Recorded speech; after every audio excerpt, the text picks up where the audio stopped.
Salam dostlar, hər vaxtınız xeyir olsun. Yenə mən Azərbaycan Dünya İnformasiya Məkanında İctimai Birliyinin sədri Kamil Abdullayev. Deməli, bu sosial şəbəkələrə baxıram. Xeyriyyətçi adından, ondan sonra kömək adından, güya ki o imkansız adamlara kömək adından. Qardaş, dolaşıblar da bu sosial şəbəkələrdə. Birindən 2 manat gəldi, birindən 5 manat gəldi, birindən 3 manat gəldi. Bu bilirsiniz nə deməkdir? Bu məqsədyönlü şəkildə Azərbaycan dövlətini aşağılamaq deməkdir. Azərbaycanda bələdiyyələr var. İcra hakimiyyəti var. Digər qurumlar var. Bunlar qalıb bir tərəfdə. Heydər Əliyev fondu var. Bunların köməkləri qalıb bir tərəfdə. 1-3-4 nəfər qotur insanlar düşüblər. Biz xeyriyyəçiyik, biz kimlərəsə kömək eləyirik. 2 manat falan yerdən gəldi, birinə öy tikəcək. 3 manat falan yerdən gəldi, birinə öy tikəcək. Dövləti niyə bu günə salırsınız? Niyə Azərbaycan Respublikasının prezidentinin adını eləyirsiniz, hörmətsiz? Niyə? Ona görə də söyürlər, tüpürürlər ki, bax, belə ölkədə qazı olan, neft olan bir ölkədə yaşayışa baxımından dilənirik. Niyə bu dilənçiliyi həyata keçirirsiniz? Şimdi bunlar məqsədyönlü şəkildə həyata keçirilir. Bunların dalında icra başçıları durur, icra nümayəndələri durur, bunların dalında bələdiyyələr durur ki, hansı ki, bu bələdiyyələrə, bu icra nümayəndələrinə müraciət olunur, onlar müraciətə baxmırlar. Və onlar bu cür insanları, o abırını yerə töyməyi bacaran insanları xeyriyyətçi adından çıxardırlar ki, siz yaxşı xeyriyyətçisiniz. Gəl xeyriyyə işinə məşğul ol. Bu xeyriyyətçilik deyil. Bu ölkə rəhbərinə qarşı hörmətsizlikdir, təhqirdir. Bu ölkəni aşağı salmaqdır. Mən xahiş edirəm Daxili İşlər Nazirindən. Mən xahiş edirəm Respublikanın baş prokurorundan. Bu belə şeylərə son qoyulsun. Bu nə deməkdir? 2 manat falan kəsdən gələcək, 3 manat falan kəs verməlidir, 1 manat falan kəs gəldi, buna ev tikdi. Və bu nüfuzunu hara getdi? Elə təsəvvürlə ki, bir Daxili İşlər Nazirinə qarşı, prokurora qarşı və yaxud da İqtisadiyyat Nazirinə qarşı, icra başçısına qarşı bu hörmətsizlikdir. Çıxmısınız, dilənirsiniz. Belə çıxır. Ölkənin prezidentinə qarşı bu hörmətsizlikdir ki, ya çıxıbdır ölkənin prezidenti. Gör, nüfuzlu bir insanı nə günə salır bunlar? Nəyə görə? 5 manat, 3 manata görə. Bir ev tikəcəkdir deyin, təpəsinə dəysin onun bir evi. Gör nə qədər filankəs 2 manat yüklədi, filankəs 1 manat yüklədi. Belə bir ölkədə necə başa düşə bilmirəm. Belə şey olar. Bunlara son qoymaq lazımdır. Bunlara tamamilə son qoymaq lazımdır. Və bunların arxasında icra başçıları durur. Bunların arxasında bələdiyyələr durur. Bunların arxasında kifayət qədər insanlar öz çirkli pullarını təmizləmək üçün dururlar.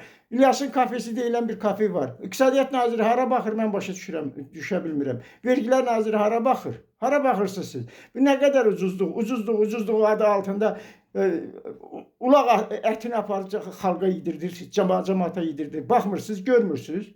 Bunları görmürsünüz. Və yaxud da Kitaydan gələn mallar var, hansı ki, insanın bədənində müxtəlif yaralar əmələ gətirir, müxtəlif problemlər əmələ gətirir. Bunlar nədir?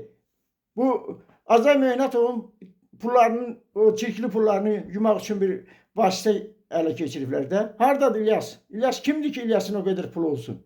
İlyas kimdir ki, onun o qədər milyardları olsun? Bunların hamısı ölkəmizə, ölkə iqtisadiyyatına vurulmuş bir zərbədir. Sonra bu müğənnilər var. Mən dönə-dönə üzr istəyirəm. Çıxırlar, sosial şəbəkələrdə bir-birini təhqir eləyirlər. Bu da bizim ölkənin nüfuzuna çox ziyan vurur.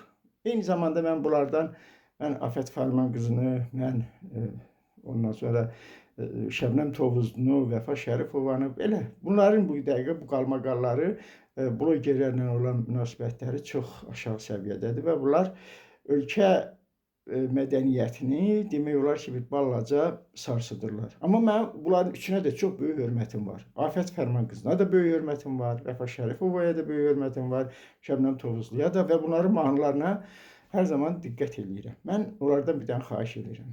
Artıq dərəcədə bu sosial şəbəkələrdə bir-birinizə qarşı bu təhqirləri bəlkə dayandırasınız. Artıq cəmaət də bir o qədər sizin bu bir-birinizə olan təhqirləriniz, dözülməz təhqirlərinizi yaxşı qəbul eləmir. Amma sizi heç vaxt bir araya gətirib bir barışdırmaqmı və yaxud da bir-birinizə olan o kin-küdurəti aradan qaldırmaq üçün elə bir insan tapılmayacaqdır. Bunu bilin. Hamı sizdən istifadə eləyəcək. Çox xahiş edirəm, artıq dərəcədə. Bu problemlər aradan qalxsın. Gəlin, niyə söyüşlə gündəmə gələnə kimi, gəlin o qədər işləri var ki, o qədər treninqlər keçirin, o qədər konfranslar keçirim və yaxud da digər xoşməramlı işlərlə məşğul olmaq olar. Nədir bu söyüşlə? Onda gündəmə gəlmək daha yaxşı olar. Onda tanınmış insan kimi və sizdə bu potensial var. Amma bir-birinizə qarşı bu təhqirlər bu Azərbaycan xanımına, Azərbaycan dövlətinə, dövlətçiliyinə qarşı bir balaca mənfi hal kimi qəbul olunur. Çünki siz tanınmış insanlarsınız və sizdən çox xahiş edirəm. Bu cür hallara yol verilməsini dayandırın bu gündən sonra. Mən artıq dərəcədə hər birinizə çox böyük hörmətim var. Mən sizin mahnılara qarşı da belə çox böyük hörmətim var. Yaxşı səs tembriniz var, oxuyursunuz, özünüzə belə hörmət qazanmısınız. Bu hörməti yerə vurmayın. Bu cür təhqirlərlə biz heç hara gedə bilmərik və sizə də bunu tövsiyə edirəm ki, xahiş eləyirəm. Bu cür hallara yol verilməsin. Artıq dərəcədə xahiş edirəm. İmkan daxilində mənim telefonlarım var və bu telefon münasibəti ilə də əlaqə saxlayarsınız. Əgər imkan istəsəz, mən bir daha bir qeyri-hökumət təşkilatının rəhbəri kimi sizlə söhbət apararam, müəyyən maarifləndirməklə əlaqədar və ümumiyyətcə biz dövlətimiz üçün, dövlətçiliyimiz üçün müsbət bir işin həyata keçirilməsində sizə yardımcı ola bilərəm. Amma bu söyüşdən əl çəkin. Diqqətinizə